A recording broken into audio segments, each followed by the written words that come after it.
Hi, my name is Curti-Harris, and today we're going to be covering the topic of 911 and how it can better help you. With people being better informed on how 911 really works, it could help them cooperate better and provide the information needed so they can get a faster response from emergency personnel. Regardless of what you've been told about 911, not all centers have the technology needed to know where you're at when you're calling, so we don't know where to send help unless you can tell us where we need to send help.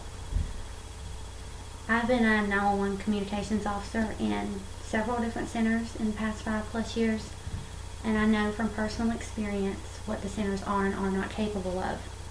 We're going to cover a few main points of information: location, what the emergency is, and safety precautions for everyone involved. By going over these points separately, it will give you a better understanding of what you can do and what you can teach your family to do in the future if you have an emergency, to help ensure that you get help in a timely manner.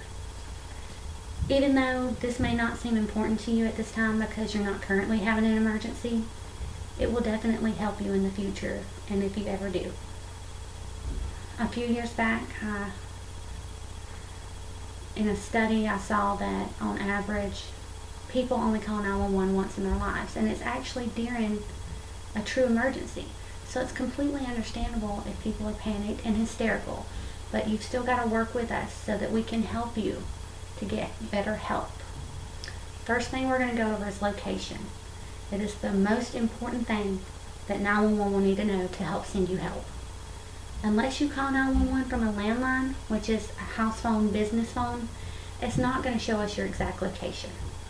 If you call from a cell phone, it's going to give us coordinates, most likely to the nearest cell phone tower that you're calling off of. Some centers have the technology so that they can ping your phone and then it will show within 6 feet of where you're at.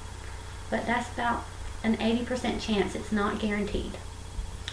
Depending on the size of the county and their funds, they may not have the technology needed to even ping your phone to get a general area of where you're at. So, know where you're at. Pay attention to your surroundings. Know the address. Make sure your children know the address also, just in case they've ever got a call for help. Make sure your house and your mailbox are marked clearly with your house number. That way emergency personnel can find you easier, just in case you ever have an emergency at your house. If you're not at home, pay attention to the surroundings. What road are you on? Landmarks, anything that will help us pinpoint your exact location easier. Although some think that letting 911 know what is happening is going to help get them help faster, it's not. We've got to know where you're at first before we can even send anyone to help you. The next point we're going to cover is knowing your emergency. Medical emergency. If it's a medical emergency, let the dispatcher know it's a medical call. Usually centers go ahead and send out ambulances when they get the address and find out it's a medical call, and then they'll continue getting information so they can update their responding units. Even though you are experiencing a medical emergency though, be patient with the dispatcher.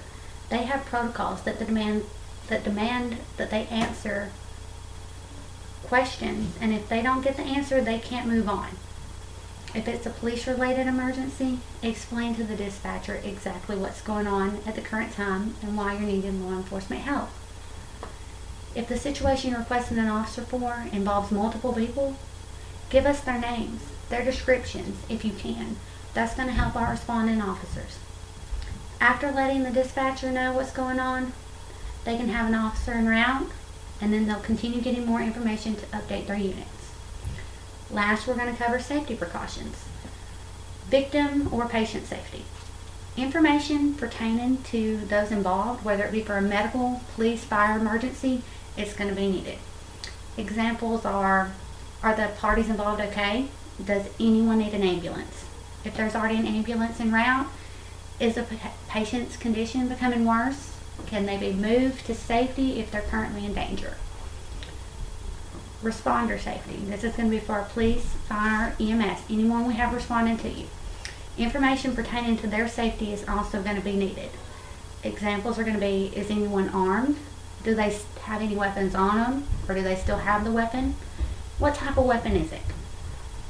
Where's the party that is causing the threat? We're going to need to know every bit of that. Be prepared to provide the information to the dispatchers for this type of problem. It'll make the process go a lot smoother for everyone involved. Stay informed. Be prepared where 911 can better help you.